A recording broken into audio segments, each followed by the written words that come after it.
राज्यात मराठा विरुद्ध ओबीसी संघर्ष पेटलेला पाहायला मिळतोय। मात्र या सगळ्याच्याच नंतर महाराष्ट्र धर्म जपावा, टिकवावा, वाढवावा यासाठी आता संभाजी ब्रिगेड पुढे आलंय। माझ्याबरोबर प्रदेशाध्यक्ष प्रवीण दादा आहेत। दादा, काय सांगाल एकंदरीत हा उपक्रम आणि राज्यभरात तुम्ही कशा पद्धतीने जाणार?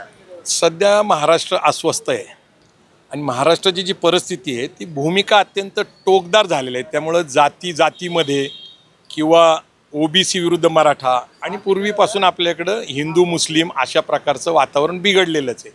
अशा स्थितीमध्ये एक संवाद निर्माण व्हावा, समाज एकत्र यावा म्हणून पूर्वी आपण म्हणायचो मराठा तितुका मिळवावा, महाराष्ट्र धर्म वाढवावा किंवा मराठ्याविना राष्ट्र गाडा ना चाले। तर महाराष्ट्रामध्ये एक विचार संस्कृती आहे, ती संतांची आहे, समाज सुधारकांची आहे, स्वातंत्र्याच्या आंदोलनाच्या लोकांची आहे। आणि त्यानंतर 1 मे 1960ला जो महाराष्ट्र तयार झाला तर विविध विचारसरणीचे पक्ष संघटनेचे लोक एकत्र येऊन महाराष्ट्रात लढले, ते एकत्र लढले। तर महाराष्ट्राची संस्कृती आहे, महाराष्ट्राचा एक धर्म, एक विचार आहे आणि तो आहे सामाजिक समतेचा, बंधुत्वाचा, न्यायाचा। आणि असाच विचार घेऊन आम्ही आता महाराष्ट्र धर्मासाठी पुण्यामध्ये एक कार्यक्रम ठेवलेला आहे। त्याच्यामध्ये प्रामुख्याने श्रीराम पवार जे आहेत ते अभ्यासक आहेत, सकाळ समूहाचे प्रमुख मार्गदर्शक आहेत आणि ते भूमिका मांडणारे संतांची जी आहे, महापुरुषांची विचाराची आहे आणि स्वातंत्र्याच्या आंदोलनानंतर महाराष्ट्राच्या निर्मितीची आहे तर ते मांडतील। त्यानंतर डॉक्टर दीपक पवार जे आहेत ते मराठीचं जे आंदोलन सध्या चालवत आहेत ते अध्यक्ष शालेय शिक्षण अभ्यास कृती समिती।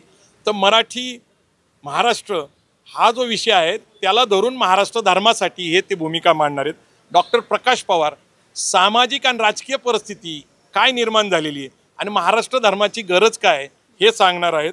आणि या कार्यक्रमाच्या निमित्ताने नितीन पवार हे जे डॉक्टर बाबा आढाव यांचे सहकारी आहेत, हमाल पंचायतचं काम बघतात, त्यांचा सत्कार तेही बोलणार आहेत, त्यांचा अनुभव सांगणार आहेत।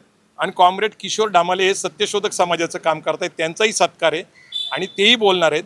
तर एकूण महाराष्ट्रातली अस्वस्थ परिस्थिती आम्हाला अस्वस्थ करते आणि असा महाराष्ट्र आम्ही कधीही पाहिला नव्हता।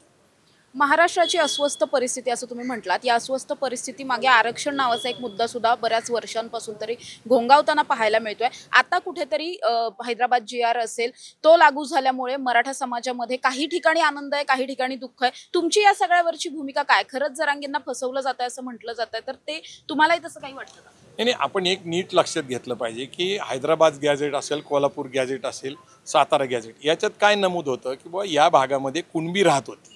मुख्यतः काय आहे, हैदराबाद गॅझेटचं महत्त्व काय आहे तर मराठवाडा त्या भागात येत होता आणि असं सांगितलं जात होतं सरसकट की बाबा इथं कुणबी नाही राहत। पण शिंदे समितीने अभ्यास केला आणि तिथं कुणबी राहत होती। तर कशाच्या आधारावर केला तर गॅझेटच्या आधारावर केला या भागामध्ये। आता ते गॅझेट लागू करणं हे कायदेशीर बेकायदेशीर हे नंतरचा भाग आहे। गॅझेट काय असं नमूद करत नाही की ही व्यक्ती कुणबी आहे वगैरे वगैरे, त्यात संख्या आहे जी 1881 ते 1931 मध्ये जी जातीची जनगणना झाली त्याची ती संख्या आहे आणि त्याच्या आधारावर आपल्याला फक्त एक लाईन मिळते, एक मार्ग मिळतो की बा इथं कुणबी राहत होते। आता अभ्यास करून कुणबी सर्टिफिकेट काढले जातील पण व्हॅलिडिटी सर्टिफिकेट मिळणं थोडंसं कठीण आहे। तर हा सगळा प्रवास बघावा लागेल। आता गॅझेटसाठी GR निघाला, याला ओबीसी समाज आता चॅलेंज करणार हायकोर्टात, सुप्रीम कोर्टात। तर तो गॅझेटचा GR पहिला टिकतोय का आणि टिकल्यानंतर व्हॅलिडिटी मिळून किती लोकांना कुणबीचं आरक्षण मिळतंय हे पाहावं लागेल। पण याचा जुना इतिहास काय आहे तर खत्री आयोगाने कुणबी या जातीमध्ये मराठा कुणबी आणि कुणबी मराठा ही उपजात घातली। आता मराठा कुणबी, कुणबी मराठा म्हणजे मराठा जात आली त्याच्यामध्ये, तर मराठा सरसकट घालावा असं आंदोलन आम्ही सुरू केलं होतं। 1 जून 2004 नंतर मी मराठी शूद्र नावाचं पुस्तक लिहिलं, आरक्षण नावाचं पुस्तक लिहिलं, महाराष्ट्रामध्ये मराठी शूद्र पुस्तकावर बोललो, त्याच्यानंतर बरे झाले देवा कुणबी केलो हे प्रबोधनाची चळवळ होती। मराठा समाज मागासवर्गीय ह्याची पण चळवळ होती। आज नवीन नेतृत्व आलेलं आहे, त्यांच्या मागण्या अधिक प्रगल्भ झालेल्या आहेत, पण आपल्याला वेट अँड वॉच पाहावं लागेल की याचा नेमका परिणाम काय होतोय, तो GR हायकोर्टात टिकतोय का आणि टिकल्यानंतर खरंच किती लोकांना व्हॅलिडिटी मिळते हे आपल्याला पाहावं लागेल। दादा, नवीन नेतृत्व निर्माण झालं आणि त्यांच्या मागण्या जास्त प्रगल्भ आहे असं तुम्ही म्हटलात, तर हे नवीन नेतृत्व म्हणजे जरांगे पाटील आहेत अर्थातच। आणि अनेक लोक आहेत आता समाजामध्ये, अनेक नवीन प्रवक्ते आलेत, वक्ते आलेत, लेखक आलेत, अनेक लोकांच्या अनेक भूमिका आहेत। परंतु काय आहे नेमकं तुम्हाला मी सांगू का की महागलेलं जे शिक्षण आहे खाजगीकरणातनं, सरकारी शिक्षणामध्ये ज्याला आपण इंजिनिअरिंग, डॉक्टर, जे काही मिळतं ते दर्जेदार पण स्वस्तामध्ये माफक दरामध्ये मिळतं आणि खाजगीमधून ते महागलेलं आहे. तर महागलेलं शिक्षण ही एक समस्या आहे. आपल्या मुलाला जर आरक्षणात समावेश झाला ओबीसीमध्ये तर आपल्याला चांगल्या कॉलेजमध्ये ॲडमिशन मिळेल, चांगल्या शाळेत ॲडमिशन मिळेल आणि माफक दरात मिळेल. ह्या अपेक्षेने आरक्षणाची मागणी येते. आरक्षण म्हणजे सगळ्यावर उपाय हे खरं नाही आहे. आणि दुसरं म्हणजे सरकारी नोकरी. आता सरकारी नोकरीची परिस्थिती एक आहे की भारत स्वतंत्र झाल्यानंतर जी जनगणना झाली ती 35 कोटी लोकांची होती आणि 41 लाख नोकऱ्या होत्या. आज 142 कोटी लोक आहे आणि 41 लाख नोकऱ्या आहेत. महाराष्ट्रामध्ये 19 लाख नोकऱ्या आहेत. बरं, केंद्र सरकारने 9.5 लाख नोकऱ्या भरतीच नाही केलेल्या आणि आता महाराष्ट्रामध्ये 78 नोकऱ्या भरतीच नाही केलेल्या. एकीकडे सरकारमध्ये नोकर भरती होत नाही आणि आरक्षणाच्या माध्यमातून दर्जेदार शिक्षण माफक दरात आणि सरकारी नोकरी हीच अपेक्षा आहे. परंतु सरकार खरं बोलायला तयार नाही आहे. 3ऱ्या आणि 4थ्या दर्जाचे जे लोक आहेत सरकारमध्ये ते कंत्राटी पद्धतीने भरले जातात. तुम्ही बघितलं असेल की अनुदानित शिक्षकांचं आंदोलन झालं. विना अनुदानित शिक्षकांचं आंदोलन म्हणजे काय, ते कंत्राटी पद्धतीने भरलेले गेलेले आहेत. त्याच्यानंतर अंगणवाडीच्या शिक्षकांचं आंदोलन झालं. त्याच्यानंतर आरोग्य सेविकांचं आंदोलन झालं. सरकार काही भरती करत नाही आहे. समाजामध्ये असं मेसेज आहे, लोकांना असं वाटतं की आरक्षण मिळलं तर सरकारच्या योजनाचं शिक्षण आणि नोकरीत लाभ होतो. परंतु सरकारकडे खरंच नोकऱ्या आहेत का, तर आज महाराष्ट्रातून देशात 40% लोक बेरोजगार आहे. बेरोजगारीचं प्रमाण वाढलेलं आहे. मग आता ह्याच्या उपाययोजना काय, तर शिक्षण जे आहे ह्याचं बजेट वाढवलं पाहिजे. कोठारी समितीप्रमाणे ते किमान 6% केलं पाहिजे. खाजगी संस्थांना अनुदानित केलं पाहिजे आणि अनुदानित करून तिथं माफक दराजामध्ये जे केंद्र राज्य सरकारचे जे पॅकेजेस आहेत म्हणजे इंजिनिअरिंगसाठी मेडिकलसाठी तर ते दिले पाहिजे. मी तुम्हाला सांगतो की जर काही लाख रुपयामध्ये, काही म्हणजे लाखाच्या आतच MBBS होता येतं सरकारी कॉलेजमध्ये, तेच 1 कोटी रुपये लागतात खाजगीमध्ये.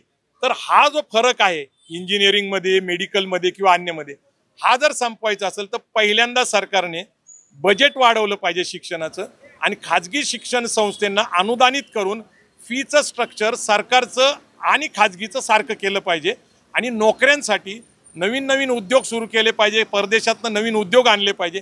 बेरोजगारी ही एक मोठी समस्या आहे. सगळ्यांना असं वाटतं की आरक्षण मिळालं तर त्यातनं आपल्याला लाभ मिळेल, पण ही गोष्ट काही खरी नाही. आरक्षण हे शाश्वत नाही असं तुम्ही म्हटलात. आरक्षण शाश्वत नसताना दोन्ही बाजूचे नेते एकमेकांवर इतक्या खालच्या थराला जाऊन टीका करतायत किंवा आरक्षणासाठीच भांडतायत. जो दुसरे काही मार्ग जसे आता तुम्ही सुचवताय तसे मार्ग सुचवताना मात्र कोणीच दिसून येत नाही. नाही, मी शाश्वत नाही असं नाही म्हटलं. ते घटनात्मक आहे, ते शाश्वत आहे. आरक्षण शाश्वत आहे पण त्यातनं सगळ्यांचं समाधान होऊ शकत नाही. भारत स्वतंत्र झाला 35 कोटी लोक होते, आज 142 कोटी झाले आणि शिक्षणाचं प्रमाण पण वाढलं. 90 पूर्वी शिक्षणाचं प्रमाण कमी होतं आणि तसंच हाताला धरून सरकारी नोकरी मिळत होती. परंतु आज लोकांमध्ये जागृती झाली सरकारी नोकरी मिळवायची. पण सरकारी नोकरी व्यतिरिक्त सुद्धा आज तुम्ही बघा की अनेक गोष्टी आल्या. आता महाराष्ट्र हा प्रगल्भ आणि प्रगत राज्य आहे. सगळ्यात जास्त 1 नंबरचं राज्य उत्पन्नामध्ये. सगळे उद्योग महाराष्ट्रात आहे. पण महाराष्ट्रातल्या उद्योगामध्ये मराठी माणूस आहे का नोकरीला? पूर्वी एक मागणी असायची की 80% रोजगार महाराष्ट्रातल्या माणसाला मिळावा. म्हणजे तुम्ही जर बघितलं हिंजवडीला IT आहे, मगरपट्ट्यात IT आहे, खर्डीला IT आहे, रांजणगावला MIDC आहे, इकडं चाकण भोसरीला MIDC. पण तुम्ही परराज्यातनं आलेले लोक किती आहेत तुम्ही बघितलं का? मला काही परराज्याच्या लोकांना विरोध नाही करायचा. इथं जे उद्योग तयार होतात त्याच्यामध्ये अधिकाधिक लोक आपले सामावून घेतले पाहिजे. तर बेरोजगारी आणि महागलेलं शिक्षण या समस्येवर आता समाजाने पुढे जायला पाहिजे.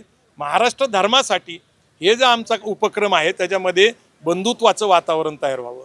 समाजामध्ये म्हणजे ज्याला आपण म्हणतो की बाबा द्वेषाचं वातावरण तयार होऊ नये. समाज एकत्र यावा, बहुजन समाज एकत्र यावा आणि त्यांनी पुढे जावं आणि प्रगती करावा. शांतता जिथं नांदते तिथंच प्रगती होती.